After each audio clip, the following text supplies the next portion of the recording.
So for those of you who chose door number 3, here is your reading. Okay, so these are your 3 doors, right? So the first door, we're going to talk about the door that you're willing to walk through. The second door is a door that presents itself as a challenge. And your third door is the door that you need to close. Okay, so the first door for people number 3, you've got 1111. All right, it says numbers and doubles, synchronicity into, don't hold back your love now. Life is meant for you. Pass this card on. I love it. So 1111, right? This is the door that you're willing to walk through, which is the door of alignment and synchronicities. People that were drawn to number 2, people that were drawn to door number 3, you could definitely have been experiencing seeing double numbers and triple numbers. But right now, right, you have entered a different realm. I remembered when I started to see the repetition and synchronicity of numbers. My first number synchronicity was 1111. That is also the universe's light code to start to wake you up to the profundity of the universe, which is by speaking to you through numbers, right? Ones also represent new beginnings, manifestations, right? 1111 is also the twin flame calling card, okay? So congratulations in your spiritual journey of being able now to, you've ascended to the point where the universe has gotten your attention. That's how the universe starts to get your attention, is by sending you numbers that are repetitious and doubles. Okay, so what's preventing, what is challenging and presenting itself as a challenge right now? It's called the sacred lotus. Yeah. Compassion in action, the chosen tool. I see now the lotus in your spirit's jewel, right?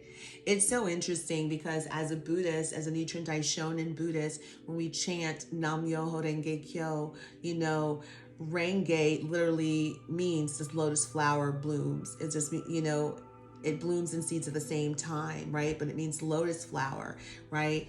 We have the power of everything that is inside of us, right? When our life is in the shitter, when our life is in the valley, in the valley, you hear me, is when you see the value of your life. That's when that lotus flower blooms in the muddiest of waters, right? Our learning lessons, we can bring forth the beauty and see the jewel, right, in our existence.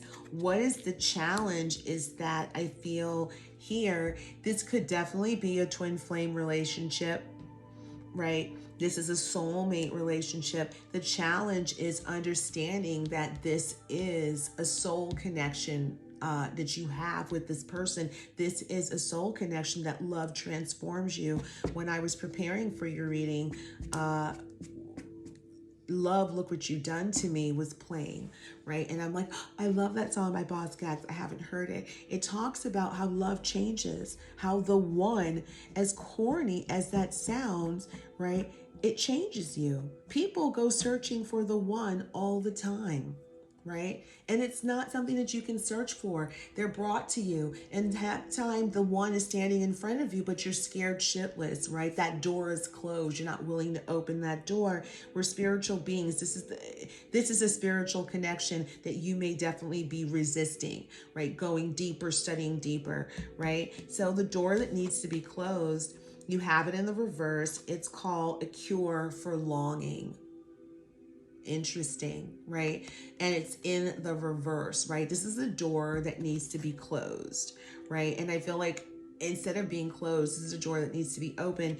It's a cure for longing. Okay, it says, love is happiness, a spark inside. Live deliberately and choose boldly. Then you have arrived, right?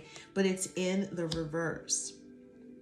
And I feel like if that's where whoever this has been drawn to door number 3, your twin flame and or soulmate, or you, because the energy is interchangeable, you have closed the door to this connection, That's what it is. You've closed the door to this connection. Your heart, your being is not open to this connection. This is a spiritual connection that you don't understand. And you're closing yourself off to it. It's so deep. Okay, I don't even know, like, should I do this deck or we want to do the other deck? I feel like, let's do the other deck. Let's do this one. Oops, sorry. 1 second. This one. Let's do this one. Right? Yeah. A lot of times when we meet the one, whether you feel you called it in or not, a lot of people are going to be like, I never called it in. I didn't want to do that. You did call it in on some level, right? We've lived many lifetimes with people, and you know, this is not only the first lifetime we've lived with people. So you've called in a soulmate, you've called in a twin flame, but you're looking at it as a human being. Everything is very cut and dry. You're not looking at it as it is a sacred connection, right? You guys are the yin and yang of one another. There is an alignment here when this person is around or you hear their name, but you've closed the door, right? You're not open, or both of you or someone here is not open to this connection, and because it's spiritual, they fear it. It's so deep, they don't understand it. It scares them. Okay, so tell us, what cards do you want to clarify? Okay, anything else?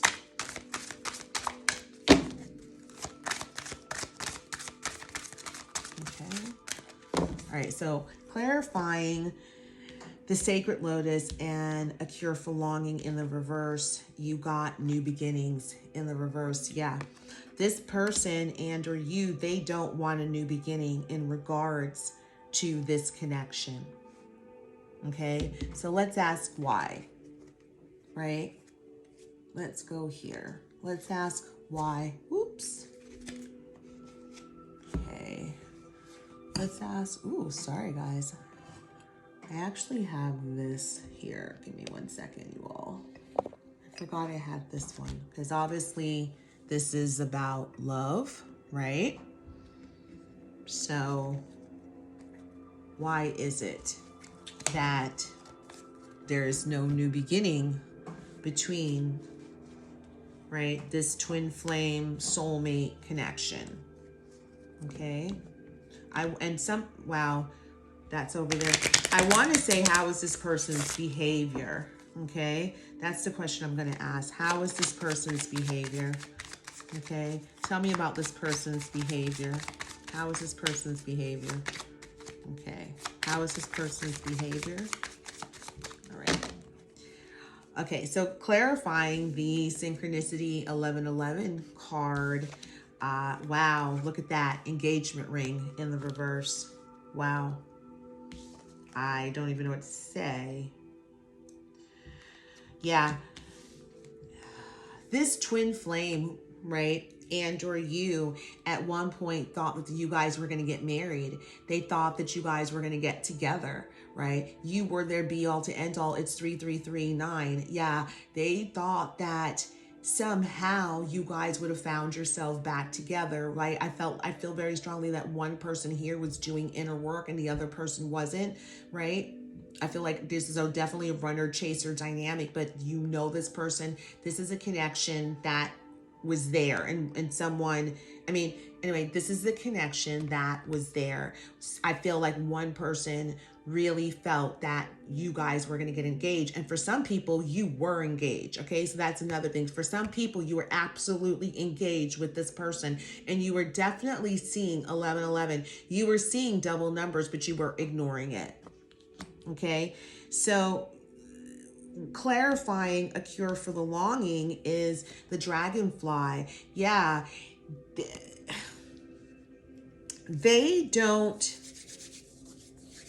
I don't feel like they want for you to find out that they have closed the door and that perhaps they really long for you. This could be them hiding their feelings again. And we'll ask this and then we'll wrap it up. Are they hiding their feelings about wanting to tell you that they're longing for you? They want a new beginning, right? But you see here, there's no new beginning, right? There's just like, it's no new beginning, and it's clarifying the longing card. There's no new beginning. They're not longing for a new beginning with you, right? And it says this is about, Dragonfly talks about things coming to light, right? You finding things out. So I don't know, this person may find out that this person does not want a new beginning with them, that they're just kind of like done with this, right? It doesn't tell me anything about their behavior, because I asked, like, what is this person's behavior? Okay. Right. You got the Princess of Disc in the reverse. Yeah. This is not something that this person is focusing on, right? I feel like this person was very immature. You got the Princess of Disc. They've grown up, right? They've, like, they're not trying to sit on the sidelines watching you like act like a child and watch over this sacred union. You know, they're not longing for you anymore. You see that, the longing, and that could be also this person, this twin flame, this soulmate could have been longing for you, waiting for you. They're not longing and waiting for you anymore, right? They're not focused on you, right? You got the number 7 of Valor in the reverse. Yeah, they feel like they've lost out. They don't have, like, when you say they don't have victory, they don't feel victorious. They know they went against their destiny. Number 7 talks about destiny, right? What is destined for us, right? Luck. We're, you know, that is just destined for you. Yeah. Right? This union was destined. Not many people get to be and have a twin flame, let alone be in a relationship. And I feel like for some, you were engaged to your twin flame and not anymore. No more engaged. It feels like it's a loss, right? You're not focused. Now we know where there are no new beginnings. This person's not focused because I feel like this is immaturity. They've grown up. They're not focused on a new beginning. They don't want a new beginning. They're not longing for you. And then you got my Dragonfly card here. It says, be lighthearted, finding out things coming to light, being adaptable, being changeable. But you see, it's be adaptable, be changeable to what? The stagnant energy. And it could just be that this person may want to still be connected to you in some way. Yep, you look at that, the disappointed. They're going to be disappointed, right? Yeah, they're going to be disappointing, and this is going to really rock their foundation, right? That you are not focused on them. You do not want a new beginning with them. You don't view them the same. You don't want to marry them, right? This is like this. It could not have been any more plainer. So you all, I am going to wrap up your reading. That is going to be your reading. I feel like I need to pull one more card. I don't want to leave you guys hanging like that. Let's pull from this one, okay, and see what they say, and then I'm going to wrap up your reading. If you haven't already liked or subscribed to my channel, please do so. Please drop me a comment if any of this, you know, is your current storyline. I'd appreciate it. It helps my channel. And thank you guys so much for watching. Okay, it says release. Wow, yeah, release. Right? It's time to release this person. It's time to release this situation. It's done. Right?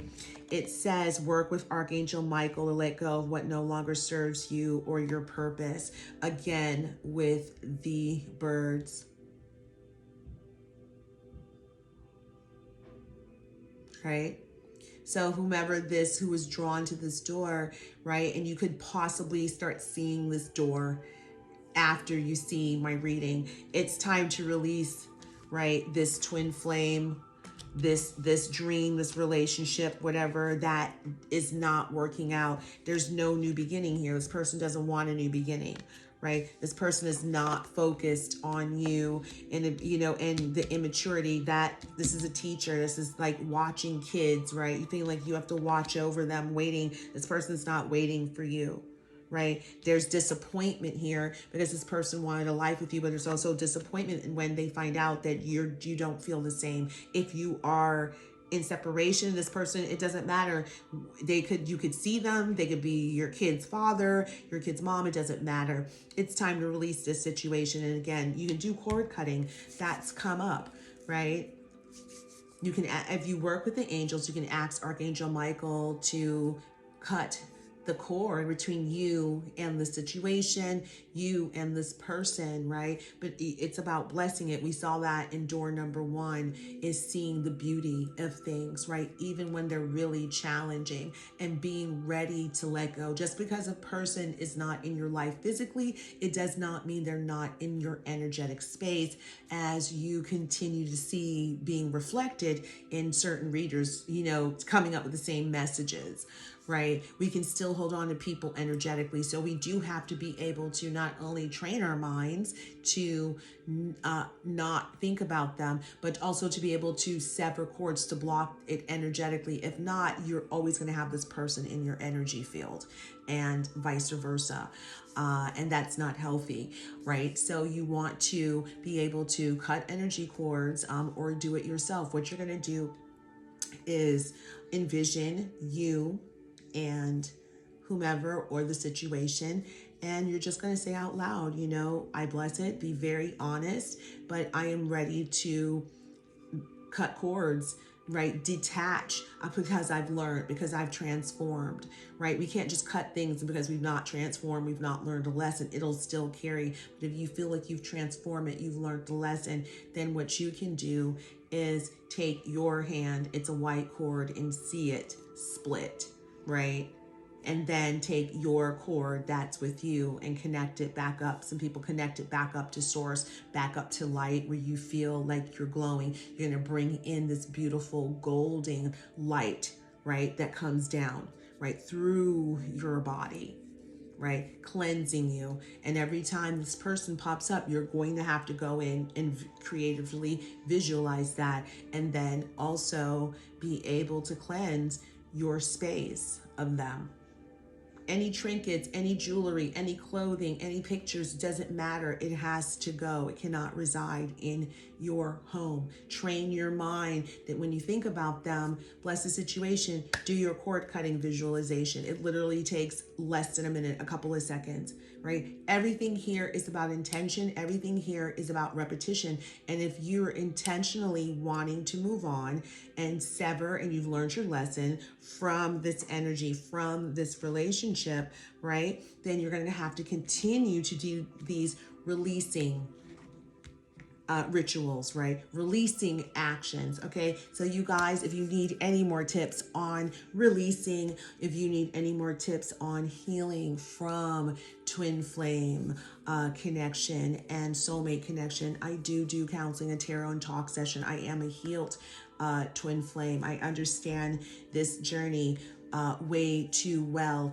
And I feel that for twin flames that have continued on the journey, that have been able to heal themselves, where they're not hating their twin flame, they're past the disappointment, but they can truly understand it from a soul's level, right? From a karmic level, then we're able to really be able to teach from that experience, to be able to share our experiences with other people, so that it can help them also on their journey. So I say this to say, drop me a comment. You can email me your twin flame questions, and I will be more than happy to answer that for you. And if you guys love this video and you want me to do a specific twin flames video, then I will definitely do that and do a check-in. Okay, so you guys, thank you so much. Take care.